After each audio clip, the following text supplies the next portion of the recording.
అయ్యో ఈసారి అయితే నెగ్గిన కానీ మరి వచ్చేసారి వస్తానా పోతానా అని ఆయన కలవరంగా ఉంటుంది కదమ్మా. వ్యవసాయదారులు పంటలు వేసుకున్నారు, మరి వచ్చిన లాభం పెట్టుబడి పెట్టిన వస్తుందో రాదని వాళ్ళకి కలవరంగా ఉంటుంది. అయ్యో ఆరోగ్యం బాగలేదు, మరి ఇప్పుడు ఈ రోజుతో బాగానే ఉన్నారు, రేపు పెట్టుకుంటున్నారని ఆ యొక్క అనారోగ్య సూచనలు బట్టి ఆర్థికంగా డబ్బులు లేక ఇబ్బందులు, రకరకాల కలవరాలు లోకంలో ఉంటూనే ఉన్నాయి ప్రతి మనిషిని దేవుడు వారి కష్టమును వారి ఆపదలు అన్ని దేవుడు చూస్తూనే ఉన్నాడు పైనుండి. ఇవో మానవుడు ప్రయాసపడుతున్నాడు, పరిగెడుతున్నాడు, బాధపడుతున్నాడు, కానీ తనంతట తాను బాధ తీర్చుకోలేడు. ఇక మనంతట మనమే బాధలు తీర్చుకునే వారం ఉంటే దేవుని సహాయం మనకు అక్కర్లేదు కదా. అందుకే బాధలో కష్టంలో ఆపదలో కలవరం ఉన్న మానవుణ్ణి, చీకటిలో సంచరిస్తున్న మానవుణ్ణి రక్షించి వెలుగు మార్గంలో నడిపించి నెమ్మదిచ్చి శాంతి సమాధానం ఇచ్చి మోక్ష భాగ్యం ఇవ్వడానికి ప్రభువైన యేసుక్రీస్తు వారు ఈ లోకమునకు ఆయన అవతరించినాడు. మరి పాట కూడా మీరు విన్నారు. ఎవరో తెలుసా యేసయ్యా, చెబుతా నేడు వినవయ్యా, పెడచెవి పెట్టక త్వరపడి వచ్చి రక్షణ పొందయ్యా. యేసు అంటే అందరికీ ఇష్టమే. మేము కూడా యేసు ప్రభుని నమ్ముతాం, అందరినీ నమ్ముతాం. అది కుదరదు. దేవుడు అంటున్నాడు, దేవుడు ఒక్కడే, దేవుని నల్లుగా మధ్యవర్తి ఒక్కడే అని యేసుక్రీస్తు అన్నాడు. దేవుని నమ్ము మంచిదే, కానీ నీ యొక్క జన్మ కర్మ పాపాలను తొలగించేవారు ఎవరున్నారు? పాపభారం తొలగించేవారు ఎవరున్నారు? పుణ్యరక్తం కార్చిన వారు ఈ లోకానికి వచ్చి ఎవరైనా ఉన్నారా? ప్రేమించిన ప్రేమామయుడు, మరణించి సమాజీవుడు తిరిగి లేచిన వారు ఎవరైనా ఉన్నారంటే, అందుకే ఒక భక్తుడు పాటేవాడు, నీతో సమమెవరు, నీలా ప్రేమించేదెవరు, నీలా క్షమించేదెవరు యేసయ్యా. నీలా పాపికై ప్రాణం పెట్టిన వారెవరు, నీలా పాపికై ప్రాణం పెట్టిన వారెవరు, నీతో సమమెవరు, నీలా ప్రేమించేదెవరు, నీలా క్షమించేదెవరు యేసయ్యా. నీలా పాపికై ప్రాణం పెట్టిన వారెవరు, నీలా పాపికై ప్రాణం పెట్టిన వారెవరు. ప్రాణం పెట్టినటువంటి ప్రేమ యేసయ్య ప్రేమ. ఒక తల్లి వారి యొక్క పిల్లలను ఎంతగా ప్రేమిస్తుందంటే, అయ్యో తాను ఒక పూట ఉపవాసం ఉండి అయినా కానీ ఆ తల్లి కడుపును ఆ బిడ్డ తినాలని ఆశపడుతుంది కదమ్మా. రాత్రంతా ఆ పిల్లల కొరకు ఆమె మెలుకొని ఉంటుంది, శ్రమలు పడుతుంది, ఇబ్బందులు పడుతుంది. అయ్యో నేను కష్టపడ్డా పర్లేదు కానీ నా పిల్లలు క్షేమముగా ఉండాలి, సుఖముగా ఉండాలి అని ఆశపడుతుంది. ఒక సమయం వచ్చినప్పుడు మన తల్లిని మనం కోల్పోతాం, తండ్రిని కోల్పోతాం. నిన్ను కన్న తల్లి ఎవరో, నిన్ను కన్న తండ్రి ఎవరో, వారు పోయినారు, వారు నిన్ను విడిచి పోయినారు. అందరూ పోతారు, మనం కూడా పోయేవారం. శాశ్వతమైతే ఇది కాదు. అయితే నీతో పాటు నిరంతరము నువ్వు పుట్టినది మొదలుకొని ఈ లోకం వదిలిపెట్టేంత వరకు నీకు ప్రక్కన నుండి నిన్ను బలపరిచేది నిన్ను పుట్టించిన దేవుడే. ఆయన నమ్ముకోమని చెప్తున్నాడు అంతే దేవుడు. నువ్వు నన్ను నమ్ముకో బిడ్డ, నా ఇది విశ్వాసం ఉంచు. నీకు ఏ కలవరం ఉన్నా, నీకు ఏ బాధ ఉన్నా, నీకు ఏ ఆపద ఉన్నా, నీకు ఏం అక్కరున్నా పర్వాలేదు, నువ్వు ఇక్కడికి పరిగెట్టి నువ్వు ఏది చేసినా కానీ నీకు నెమ్మది ఉండదు, రక్షణ దొరకదు బిడ్డ, నన్నే నమ్ముకో అని దేవుడు చెప్తున్నాడు కదా. నా యందు విశ్వాసం ఉంచుడి, దేవుని యందు విశ్వాసం ఉంచుతున్నారు, నా యందును అంటే విశ్వసిస్తే కలవరం పోతుంది. దేవుని వాక్యం చెప్తుంది. యెషయా గ్రంథం తీయండి. విశ్వసిస్తే కలవరం పోతుందని చెప్పినాడు దేవుడు.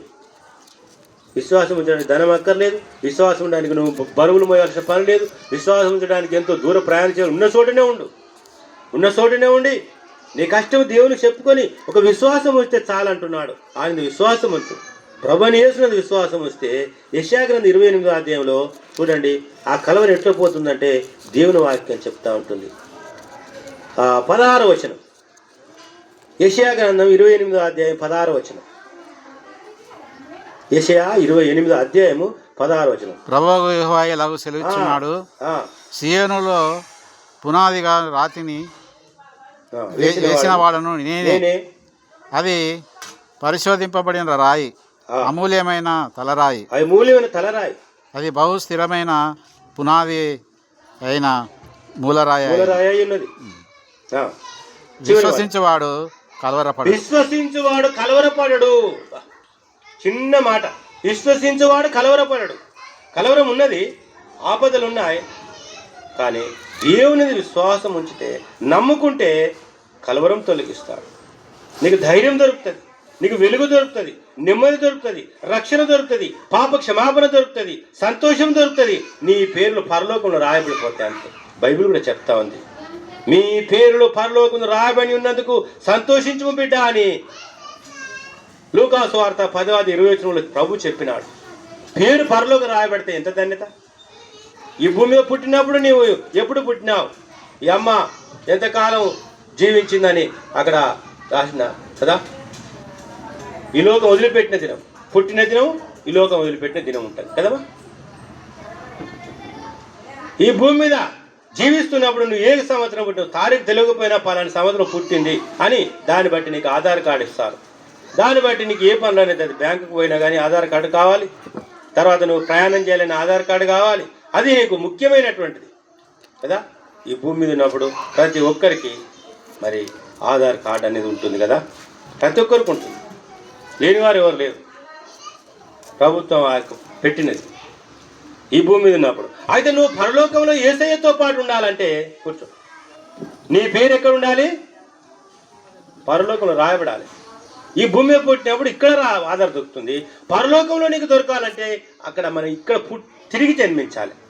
అంటే ప్రభును హృదయంలో చేర్చుకోవాలి. తిరిగి జన్మించడం అంటే యోహాను సువార్త 3:3 ఒక క్రొత్తగా జన్మిస్తేనే కానీ దేవుని రాజ్యంలో ప్రవేశించలేడు. క్రొత్త జన్మ ఎత్తని వారు ప్రవేశింపలేరు, ప్రభురాజ్యం అనే పాట ఉంది. క్రొత్త జన్మ ఎత్తని వారు పరలోక రాజ్యంలో ప్రవేశించలేరు. క్రొత్త జన్మమును ఎత్తని వారు, క్రొత్త జన్మమును ఎత్తని వారు ప్రవేశింపలేరు, ప్రభురాజ్యమందు ప్రవేశింపలేరు, ప్రభురాజ్యమందు. దేవుడు లోకమును ఎంతో ప్రేమించెను, అద్వితీయ కుమారుని అనుగ్రహించెను. దేవుడు లోకమును. క్రొత్త జన్మ, శరీరంగా పుట్టినావు తల్లి గర్భంలో, శరీరమే. అయితే ఆత్మమూలముగా జన్మించాలి. ఆత్మమూలముగా నీ ఆత్మ, నా యొక్క ఆత్మ లోపల ఉంటుంది, శరీరం ఉంటుంది, కానీ ప్రాణం కూడా ఉంటుంది. అయితే ఈ ఆత్మ లోపల ఉన్నంతకాలము మనం జీవిస్తాం. ఎప్పుడైతే ఈ ఆత్మ వెళ్ళిపోతుందో మన శరీరం మృతమైపోతుంది, తర్వాత మన ప్రాణము మనం కోల్పోతాం. బైబిల్ కూడా చెప్తుంది, ఆత్మ దయచేసినా దేవునికే పోతుంది. ఆత్మ అయ్యా గాలి కలిసిపోతుంది, అయ్యా అదే చచ్చిపోయింది తక్కడో బిక్కడో అని కొంతమంది అంటారు. తక్కడో బిక్కడో కాదు కదా, గాలి కలిసిపోతుంది. గాలి కాదు, నీ లోపల ఉన్నది. మరి ఆ ఫంక్షన్ గాలి టైర్లో గాలి పోతే మళ్ళా గాలి ఎక్కిస్తారు కదా. మరి మనకు ఈ గాలి కాదు, ఆత్మను ఎవరు ఇవ్వలేరు.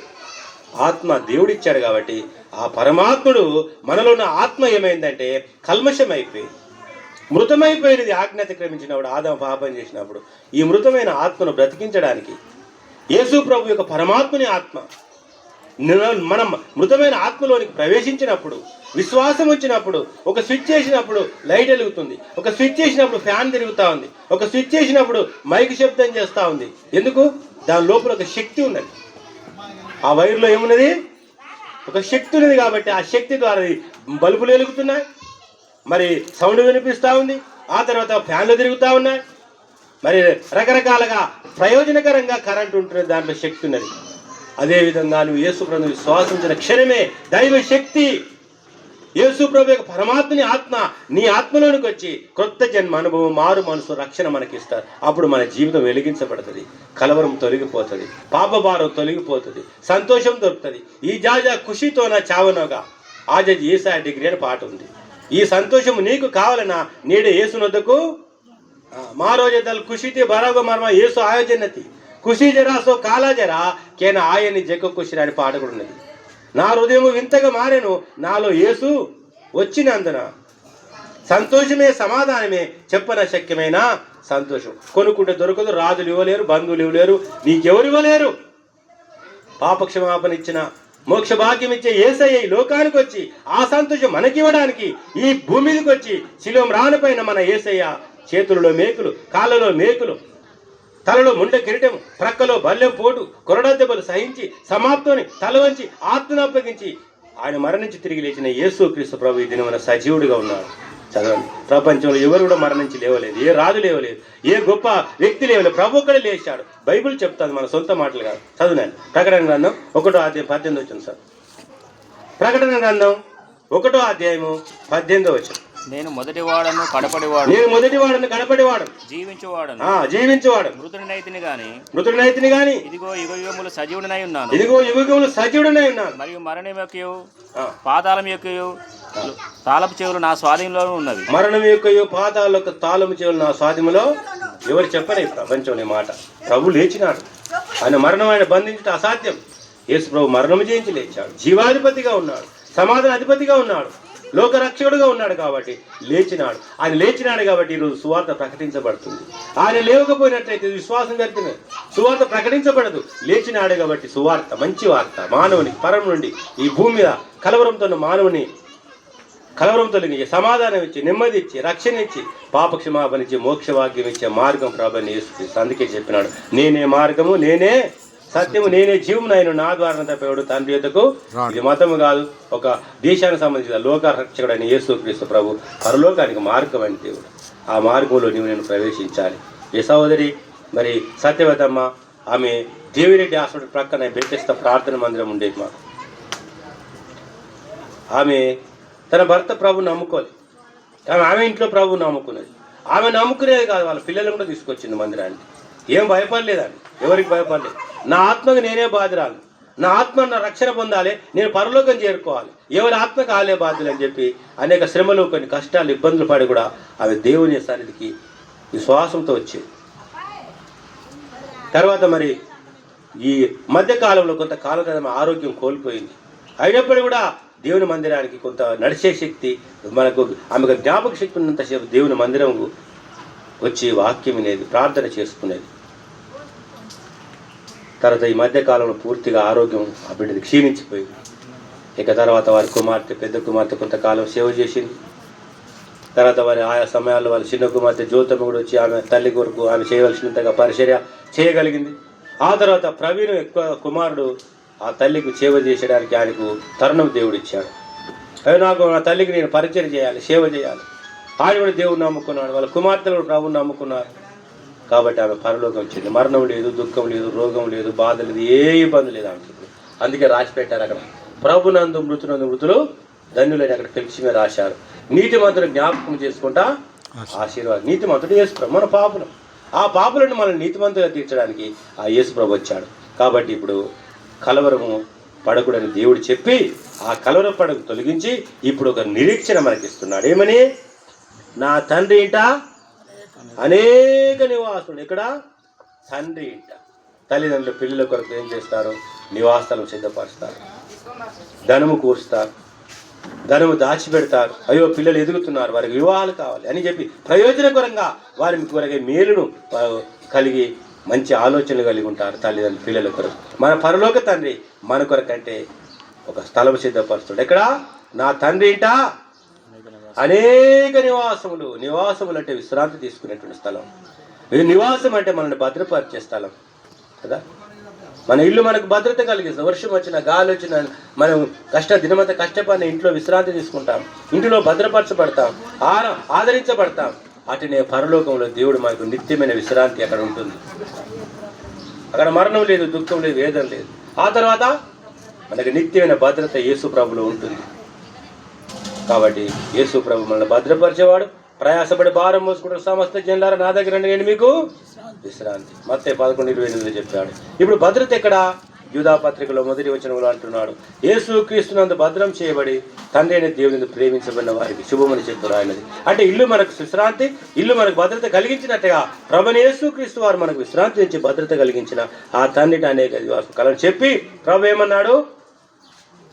నేను ఉండు స్థలంలో మీరును ఉండులాగున మరలా వచ్చి నాయకుడు మిమ్మును ఆ స్థలంలో మీకు నిత్య విశ్రాంతి, భూమి మీద కొన్ని శ్రమలు ఉంటాయి బిడ్డ, అయినప్పుడు ఆ శ్రమల్లో మీతో ఉంటాను అని మీరు విశ్వసించండి అని చెప్పి ఆ పరలోకానికి మార్గం కూడా దేవుడు మన కొరకు చేశాడు. ఆ మార్గమే ప్రభువైన యేసుక్రీస్తు. కాబట్టి వారి కుమార్తెలు కానీ, వారి అల్లులు కానీ, వారి యొక్క పిల్లలు కానీ, వారి యొక్క మనుమలు మనమరాలు, వచ్చిన అక్కా చెల్లెళ్ళు, అనాథములు అందరూ కూడా ఆమె మృతి చెందిందని, కానీ ఆమె విశ్వాసం మృతి చెందలేదని బైబిల్ చెప్తా ఉంది. ఆ ఒక్క మాట చదువుకొని ప్రార్థన చేసుకున్నాం. హెబ్రీ పత్రిక చూసినా హేబేలు మృతి నుండి కూడా విశ్వాసంతో మాట్లాడుతున్నాడు అనే మాట ఉంటుంది చూడండి. హేబేలు మరణించి కూడా ఆయన ఏం చేశాడంట? విశ్వాసం ద్వారా మాట్లాడుతున్నాడు. 4వ వచనం చూడండి, హెబ్రీ పత్రిక 11వ అధ్యాయం 4వ వచనం. విశ్వాసం బట్టి హేబేలు కయీను కంటే శ్రేష్టమైన బలి దేవునికి అర్పించాడు. దేవుడు అతని అర్పణను గురించి సాక్ష్యం ఇచ్చినప్పుడు అతడు ఆ విశ్వాసం బట్టి నీతిమంతుని సాక్ష్యం పొందెను. తాను మృతి పొంది ఆ విశ్వాసం ద్వారా మాట్లాడుచున్నాడు. మృతి నుండి కూడా ఏం చేస్తున్నాడు?